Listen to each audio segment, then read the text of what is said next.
Mumbai Indians superstar को चुनती नहीं है, बल्कि सुपरस्टार्स की टीम है जो खिलाड़ियों को चुनकर सुपरस्टार बनाती है। रोहित शर्मा ने जब यह बयान दिया तो यह बयान सीधे हार्दिक पांड्या के दिल पर लगा होगा और इस बयान ने यह संकेत दे दिया कि भाई जो मैच है ना अगला क्वालिफायर का, वो बहुत बड़ा कांड करने वाला है। वो कांड करने वाला है सोशल मीडिया पर, वो कांड करने वाला है टीवी पर, क्योंकि उस मैच में एग्रेशन, पैशन, एटीट्यूड, इग्नोरेंस बहुत कुछ दिखने वाला है। आप ये मानकर चलिए कि ये मुकाबला अगला वाला जो है ये गुजरात और मुंबई के बीच में नहीं है। ये मुकाबला है भारतीय टीम में टी20 के दो कप्तान के दावेदारों के बीच में। यह मुकाबला होगा मुंबई इंडियंस वर्सेस हार्दिक पांड्या। यह मुकाबला होगा हार्दिक पांड्या वर्सेस रोहित शर्मा और इसकी शुरुआत हार्दिक पांड्या ने की थी। हार्दिक पांड्या जो अक्सर अपने बड़बोलेपन को लेकर जाने जाते हैं, कई बार उनके बारे में लोग कहते हैं कि ज्यादा बोल देते हैं, चाहे वो कॉफी विद करण में मैं कर आया या फिर हाल फिलहाल में जो रॉबिन थप्पा से बातचीत करने के दौरान एक बयान दिया जो सोशल मीडिया पर सुर्खियों में आ गया। हार्दिक पांड्या से सिर्फ सवाल पूछा गया गुजरात टाइटंस के फॉर्मेशन को लेकर, तो उन्होंने कहा देखिए टीम बनाने के दो फॉर्मूले होते हैं। एक फॉर्मूला होता है कि आप जितने भी सुपरस्टार मार्केट में हैं सबको उठा लीजिए और एक उनको मिलाकर बड़ी टीम। और हार्दिक ने इसके बाद अपनी पुरानी टीम का नाम लेते हुए कहा कि जैसे मुंबई इंडियंस है, मुंबई इंडियंस हमेशा सुपरस्टार्स में डील करती है, वो सुपरस्टार खिलाड़ियों को ही खरीदती है। और दूसरा तरीका होता है चेन्नई सुपर किंग जैसा, जहां पर आप खिलाड़ियों को डेवलप करते हैं, उन्हें मैच्योर बनाते हैं और उसके बाद आप ट्रॉफी जीतते हैं। तो हमारी जो कोशिश थी वो चेन्नई की तरह टीम बनाने की थी। हमने चेन्नई वाले फॉर्मेट पर काम किया और उसके बाद हमारी एक मजबूत टीम तैयार हो गई।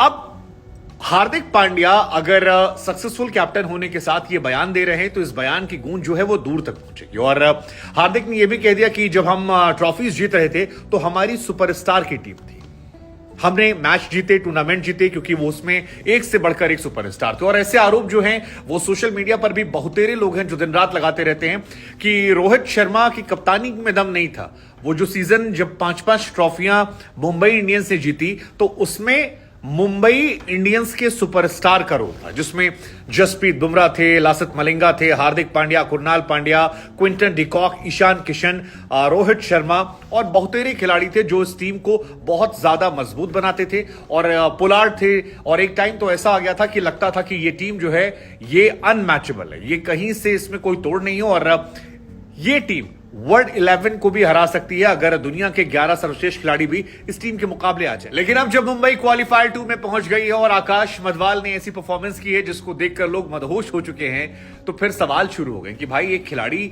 मुंबई में कहां से आ गया जिसने आईपीएल इतिहास का बेस्ट परफॉर्मेंस दे दिया, क्वालिफायर्स का बेस्ट परफॉर्मेंस दे दिया, अनिल कुंबले के साथ बेस्ट फिगर अनकैप्ड टी20 प्लेयर का दे दिया, क्वालिफायर्स में इसकी परफॉर्मेंस निकल कर नहीं आई है। और कौन है ये, कहां से आया है और कैसे ये कारनामा हो रहा है जिसने गुजरात के खिलाफ भी शुभमन गिल के डंडे उखाड़ दिए थे। तो ये सारे सवालों के बीच में रोहित शर्मा सवाल पूछा गया कि भाई साहब आप तो सुपरस्टार में डील करते थे, लेकिन ये नया लड़का सुपरस्टार कौन है।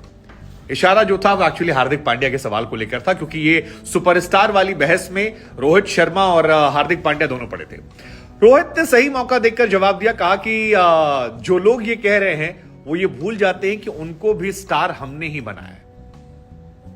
मुंबई इंडियन का स्काउट जो है वो प्लेयर्स को पिक करता है। 2013 में हमने अक्षर पटेल और जसप्रीत बुमराह को उठाया था।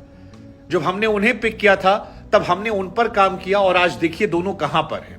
ये अनफॉर्चुनेट है कि हम अक्षर पटेल को खिला नहीं पाए, लेकिन पिक करने से लेकर मैच्योर करने में हमने काफी भूमिका निभाई। उसके बाद 2015 में हमने हार्दिक पांड्या और कुणाल पांड्या खरीदा था और अगर मैं गलत नहीं हूं तो शायद 10-10 लाख रुपए में दोनों आए थे।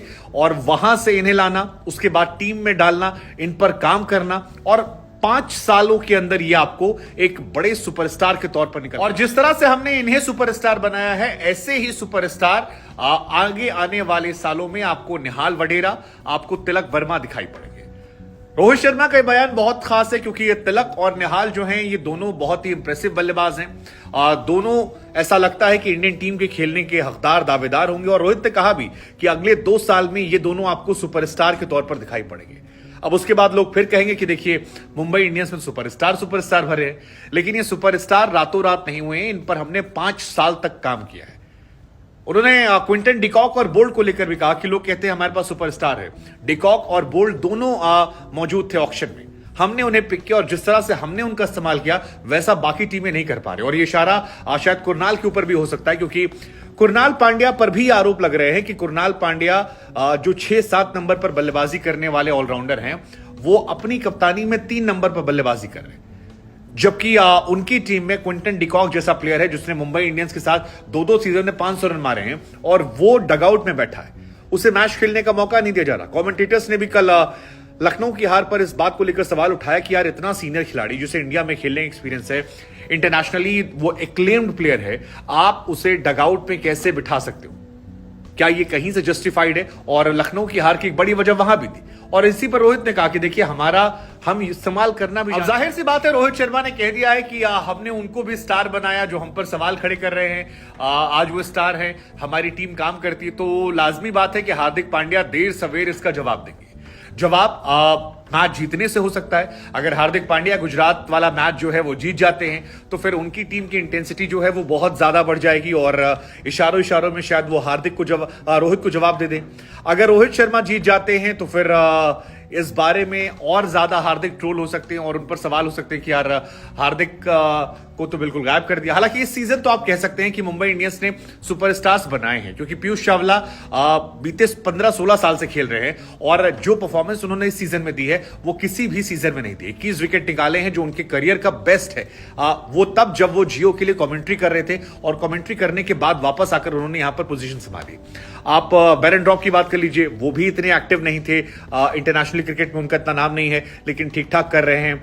आप निहाल की बात कर लीजिए, तिलक की बात कर लीजिए, बहुत सारे खिलाड़ी जिनसे परफॉर्मेंस निकालवाई जा रही है। इनफैक्ट जॉर्डन भी सेलेक्टेड नहीं थे, बाहर से आए, और अगर इनके साथ रोहित यहां तक पहुंचे हैं वो भी तब जब शुरू में सूर्या आउट ऑफ फॉर्म थे, ईशान आउट ऑफ फॉर्म चल रहे थे, टिम डेविड का बहुत पता नहीं था कि वो चलेंगे नहीं चलेंगे।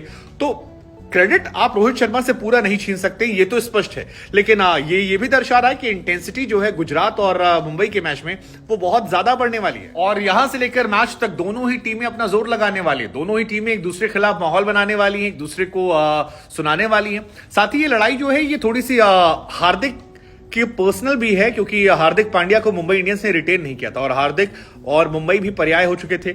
सीजन हार्दिक पांड्या काफी खराब गया था, वो गेंदबाजी कर नहीं पा रहे थे, बल्लेबाज के तौर पर टीम में वो अकेले धीरे धीरे बोझ लगने लगे थे। और हार्दिक वैसे भी अगर केवल गेंदबाजी नहीं करते, केवल बल्लेबाजी करते हैं तो फिर उनके सिलेक्शन पर कई बार सवाल खड़े हो जाते हैं। वो सीजन फ्लॉप गया था तो हार्दिक पांड्या को फिर वहां से बाहर किया और मुंबई ने उन्हें रिटेन नहीं किया, जिसके बाद हार्दिक कप्तान बन गए। कप्तान बनकर उनकी फॉर्म लौटी, टूर्नामेंट जिताया, तो वो 7वें आसमान पर है। लेकिन अब ये जो स्टेटमेंट था कि 2 टीमें होती हैं, एक मुंबई जैसी एक चेन्नई जैसी, एक सुपरस्टार लेती दूसरी बनाती हैं, तो वो थोड़ा सा ज्यादा था। लोगों को लगा कि शायद हार्दिक जिन्होंने अपने आप को रीडिफाइन किया है, लेकिन वो भूल गए कि उन्हें मुंबई ने ही बनाया था, वहीं से वो आए थे, अपनी पहचान नहीं खोनी थी। लेकिन अब ऐसा लग रहा है कि ये लड़ाई बढ़ने वाली और मुंबई और हार्दिक के बीच में मैच जो होगा ये दर्शकों को मजा आएगा, फैंस को मजा आएगा। आपको क्या लगता है कौन सी टीम ज्यादा स्ट्रांग है? हालांकि ब्रावो ने कहा है कि मैं नहीं चाहता मुंबई फाइनल में आए, दीपक चहर ने भी कहा है कि कोई भी आए फर्क नहीं पड़ता, लेकिन मुंबई आएगी तो मजा ज्यादा आएगा। आपको लगता है कि मुंबई फाइनल में जाएगी ज्यादा मजा आएगा? मुझे लगता है कि टिकट्स के लिहाज से ज्यादा मजा आएगा। बाकी हार्दिक की टीम बहुत अच्छी है, वो डिजर्व भी करती है जीतना भी टूर्नामेंट, लेकिन उससे पहले ये वाला मैच बड़ा इंटरेस्टिंग होने वाला, हाई इंटेंसिटी।